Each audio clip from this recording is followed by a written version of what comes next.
The latest mouse from Glorious skips its typical release schedule by both cutting the cord and jumping directly to the second generation. The Model i2 wireless packs the same customizable ergonomic bones as the original Model I, but also has a few notable updates, including the $100 Gen 2 price tag. And of course, we've got two of them here, one in white and one in black, so let's dive in and take a closer look.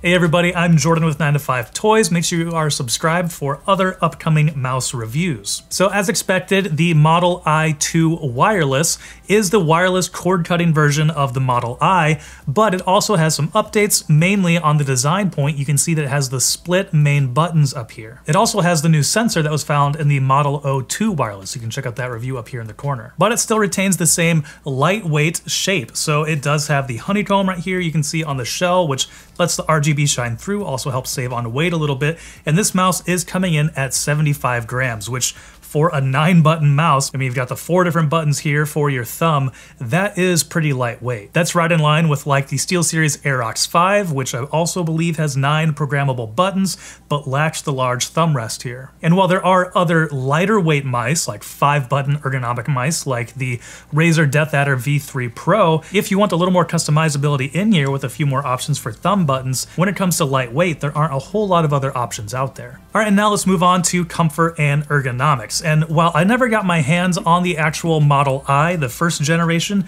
the Model i2 wireless is a very comfortable fit for my hand and how I hold the mouse. I do use a bit of a weird grip. I use a 1-3-1 grip, so I've got one finger over mouse 1, my middle finger sits over the scroll wheel, and my ring finger sits over mouse 2, which I know is not standard, but it's what I've grown accustomed to and what I use quite a bit, and for me, this grip still feels very comfortable on this mouse. I had no issues transitioning to this mouse playing Battlefield 2042, coming from the DeathAdder V3 Pro that I've been using since basically that came out. Measuring at 129 millimeters long, the Model i2 wireless is primarily meant for palm and claw style grips. The benefit of having this ergonomic shape with this large hump back here is to let it sit a little bit more comfortably back in your palm while you are using it. You know, smaller ambidextrous shaped mice are really popular for a lot of FPS players, but for me personally, I like a little bit of a bigger mouse, especially like that we're seeing lightweight bigger mice right now because, you know, I do a lot of productivity as well at my desk. It's not just gaming. So editing videos, writing articles, I prefer something that I can have a little bit more of a comfortable hold on when I am doing things like that. And one of the big things that sets this apart from like the Model O and the Model D from Glorious is these 4 buttons here on the left side for your thumb, and they are customizable. What we mean by that with customizable is that 2 of the buttons can be swapped out for different designs. So the 2 that we can swap are the larger button down here on the bottom, and the nice thing about that is, you know, that's probably one that's in the hardest to reach place, or the one where it might be a little bit more varied between different, you know, hand shapes and sizes. So having the ability to change up the design of that button is actually really beneficial because you can kind of bring back kind of the tactile actuation point and make it a little bit easier to find. So basically it comes with this tool, you can help remove it, you just kind of pop it out, has a magnetic connection, and then you can find a different shape that you like, line it up, and pop it in there. And so with a different shape in there, it just changes up the feel a little bit and makes it a little more usable in my opinion. On the other side, if you want to just completely disable that button, if you never use it, or you know, a certain game you just don't even want to have it in there, they do have a flat piece you put in there and just kind of disables the button altogether. And then the other button you can customize is the last button up here on the top for your thumb button. Once again, you can totally cover it over with a flat plate if you don't want to use it, or there are 2 different shapes. One kind of protrudes a little bit more. It makes it a little bit easier to find on there.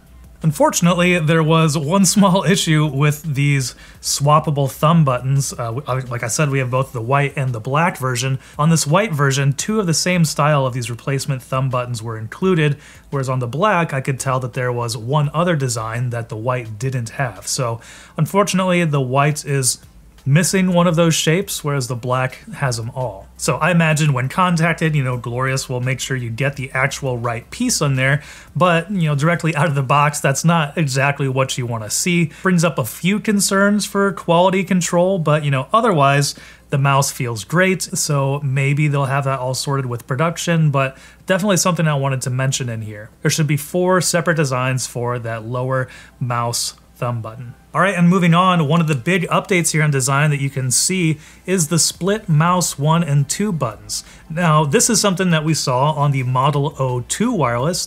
It seems like Glorious is moving in this direction, but obviously that's different from the original Model I. And Glorious's reasoning for this is they say it gives it better, tactility and then also less pre-travel. So I think it's just a higher quality button experience with this kind of split design in here. And so far, I mean, they have been very crisp and very responsive. And you can hear it there. They are quite loud. They take just a little bit more force than what the Death Adder V3 Pro does, what I've been used to for the last while, but I still would not say that they're overly heavy or hard to press. I found it very easy to use when I was playing FPS games like Battlefield 2042. And looking at wiggle, there's barely any wiggle on mouse 1 and mouse 2. Everything feels and looks pretty solid there. And moving on to the scroll wheel, it does have a stepped design, a stepped feel to it, so it's not completely smooth. It also has a fair bit of resistance to it, which personally, with my 131 grip, where I always have my middle finger resting on the scroll wheel, I don't mind that extra resistance because it means there's a lower chance of me accidentally changing weapons in some FPS games. So to me, the scroll wheel feels great, and there isn't a whole lot of sound to it. You can hear here that there's not much to it. It feels really solid, so I'm a fan of this scroll wheel. And as with most of Glorious's mice, the Model i2 wireless has plenty of RGB. So as you can see, there are these big strips along the side on both sides, and then because of that honeycomb shell, you can actually see it pretty well through the shell too. So definitely something that Glorious is known for, and a nice bright feature on the Model i2 wireless. And we talked about connectivity. It does have 2.4 gigahertz wireless. It also has Bluetooth, another part of this new BAMF 2.0 sensor. And that sensor is their 26K optical sensor, so up to 26K DPI, which is just crazy high, but also does up to 50G of acceleration. So really it's just a very high performing sensor in here that I didn't have any issues with when I was gaming. Now I don't have really any way to actually test the latency and input lag of this, but once again, it felt great when I was using it. And battery life, when it is in Bluetooth mode, is rated to 210 hours, while flipping it to 2.4 gigahertz takes that down to 110 with RGB turned off. Flipping on the RGB does drain the battery faster, but it still lasts multiple days for me. I have no complaints about the battery life of the Model i2 wireless. And you can always adjust the brightness up or down in there if you need to, get a little bit more battery life out of this mouse. And just overall in use, this mouse just feels solid. There's no flex. I love that it's lightweight, but still has all these customizable buttons on here. Me personally, I do prefer a lightweight mouse, and in an ergonomic shape, I love the Death Adder V3 Pro. But it doesn't have all the customizability and the extra buttons here on the side, depending on if you're playing a game or using this in video editing software where you want a little bit more customizability and functionality on the left side of your mouse here. It's very comfortable. It felt responsive. The clicks feel really nice. The mouse button or the thumb button clicks feel really nice as well. Everything on this is just feeling really solid. So because of this, a little bit of a bigger shape, because of the added functionality of these buttons over here, the $100 price point on this makes a little bit more sense than what the 02 wireless $100 price point did. I know that they're trying to just make everything line up really well with their second generation wireless coming in at $100. On the 02 wireless, that's a little bit of a harder sell considering that the original O wireless was only $80. So the 02 was $20 more with not a whole lot more functionality in there. But because of the added functionality here on the left side, the lightweight, I can understand that higher price point a little bit more. Comparing it to some of the competition like the Aerox 5 from SteelSeries, which also has 9 programmable buttons, that comes in at $140 and it's the same weight. Whereas on the other side of things, we have the 7-button Razer Basilisk V3X Hyperspeed, which has 7 programmable buttons. It was priced at, I think, $70, so a little bit more affordable, but it also weighs 110 grams, so not nearly as lightweight.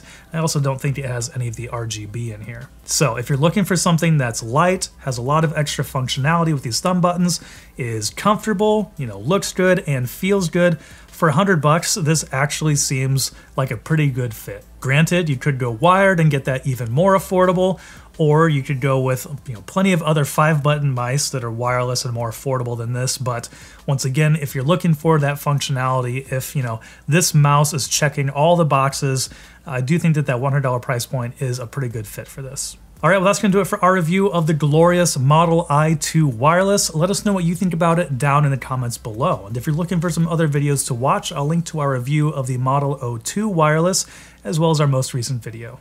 And thanks for watching. If you enjoyed this video, please give it a thumbs up so others can find it easier, and consider subscribing. This is Jordan with 9to5 Toys.